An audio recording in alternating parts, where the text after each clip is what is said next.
A paz do Senhor Jesus. Tudo bom? Eu sou o pastor Silvio Luiz, pastor presidente das Igrejas Evangélicas Assembleia de Deus, Ministério Shalom, no campo de Ponta Grossa, Paraná. Neste momento estamos no nosso 7º capítulo da matéria Teologia. Estamos estudando sobre o ser de Deus, né? Estamos falando hoje, estamos no 7º capítulo e comentando mais um pouco da existência de Deus, né, e de suas características. Amém?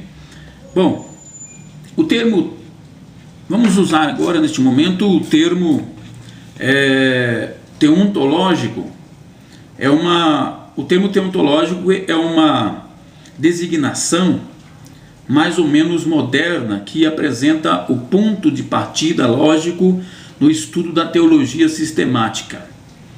Por ser como é o seu tema principal, a saber, uma investigação científica daquilo que pode ser conhecido sobre a existência das pessoas e das características do Deus triuno, Pai, Filho e Espírito Santo, totalmente à parte das obras deles. Visto que este assunto é por demais vasto e é sábio como propósito de nosso curso livre de bacharel em teologia, também considerar apenas o ser de Deus, falando de sua existência, cognoscibilidade, incompreensibilidade, caráter, com os nomes e atributos e a Santíssima Trindade. É óbvio que precisaremos então ainda estudar mais 2 outras matérias que farão com que nós venhamos realmente a conhecer realmente quem é Deus na sua intimidade, na sua totalidade. Ainda abordaremos as matérias Cristologia, que é a doutrina de Cristo, e também pneumatologia, que é a doutrina do Espírito Santo, ou paracletologia. Amém? Bom, vamos bem rapidamente para o tópico 1, já comentamos alguma coisa, nós vamos dar uma pincelada agora, uma recapitulação, vamos recapitular então o assunto sobre a existência de Deus. Bom, todas as pessoas de qualquer lugar têm uma profunda intuição íntima de que Deus existe. Você não tem isso também? Você também não sente isto? Então, eu posso afirmar que todas as pessoas de qualquer lugar têm uma profunda intuição íntima de que Deus existe, de que são criaturas de Deus e de que Ele é seu Criador. O apóstolo Paulo, ele diz que mesmo os gentios descrentes tinham conhecimento de Deus, mas não o honravam como Deus e nem lhe eram gratos. Está escrito lá no livro de Romanos, capítulo 1, verso 21. Bom, além da consciência íntima de Deus, que dá claro testemunho do fato de que Ele existe, encontramos claras evidências da sua existência nas Escrituras e na própria natureza. Agora, eu quero falar sobre o pressuposto teológico. O grande pressuposto da teologia é a existência de Deus. E eu posso afirmar que não há teologia sem a existência de Deus. Deus é o ponto de partida da reflexão teológica. Se Deus não existisse, não existiria teologia. A Sagrada Escritura simplesmente aceita esse fato e afirma: é necessário que aquele que se aproxima de Deus creia que Ele existe e que é galardoador dos que o buscam. Está escrito lá em Hebreus 11:6. A Bíblia não discute a existência de Deus. Começa por afirmar simplesmente que Ele existe e que é a causa de todas as coisas que existem no mundo, inclusive o próprio mundo. A Bíblia diz no Gênesis 1:1: no princípio criou Deus os céus e a terra. O primeiro versículo da Bíblia Sagrada, em Gênesis capítulo 1, verso 1, já revela o Criador, que existe um Deus e que este Deus é Criador. Agora, diz também: eu sou o Senhor e não há outro, fora de mim não há Deus. Isaías 45, verso 5, e também com conformidade lá no livro de Romanos 11, 36. Existem argumentos naturalistas para a existência de Deus, e eu vou passar esses 4 argumentos para você poder então compreender um pouco dos argumentos que existem sobre a existência de Deus. A maior parte das provas tradicionais da existência de Deus pode ser classificada em 4 tipos importantes de argumentos clássicos. Primeiro, é o argumento cosmológico. O argumento cosmológico considera o fato que toda coisa conhecida do universo tem uma causa. Ou seja, o universo é um resultado, isto é, sua existência é inegável, o que exige uma causa primeira, apropriada e sustentadora.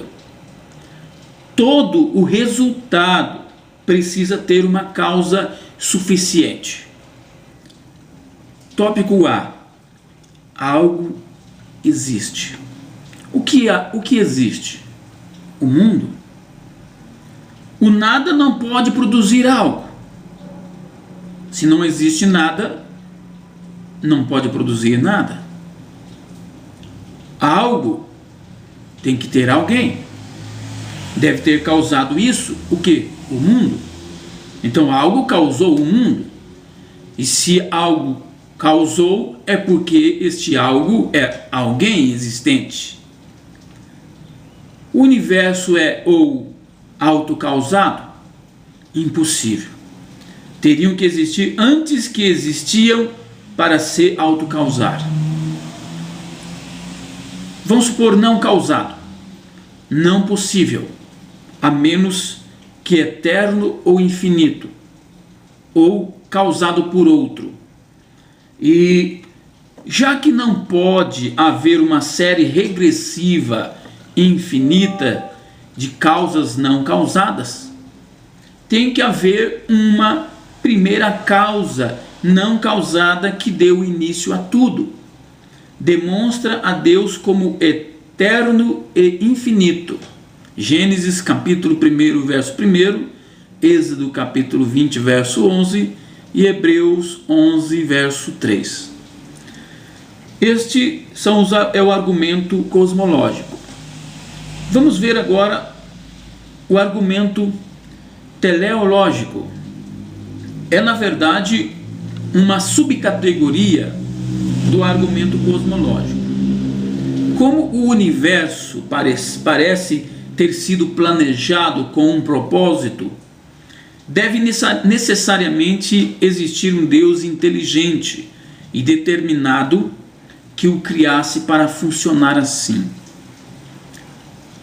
A. Projeto e ordem implicam num projetista. B. Nós vemos o projeto. C. Deve haver um projetista. Demonstra que Deus é inteligente e tem propósito. Gênesis capítulo 1, do 1 até o 27. Também no Salmo 19, verso 1. Também em Jó, capítulo 38, verso 39. E também Romanos, capítulo 1, verso 19 e 20. Este é o argumento teleológico. Terceiro argumento é o argumento ontológico, que parte da ideia de Deus como um ser maior do que qualquer coisa que se possa imaginar. demonstra Deus sendo o ser maior e perfeito.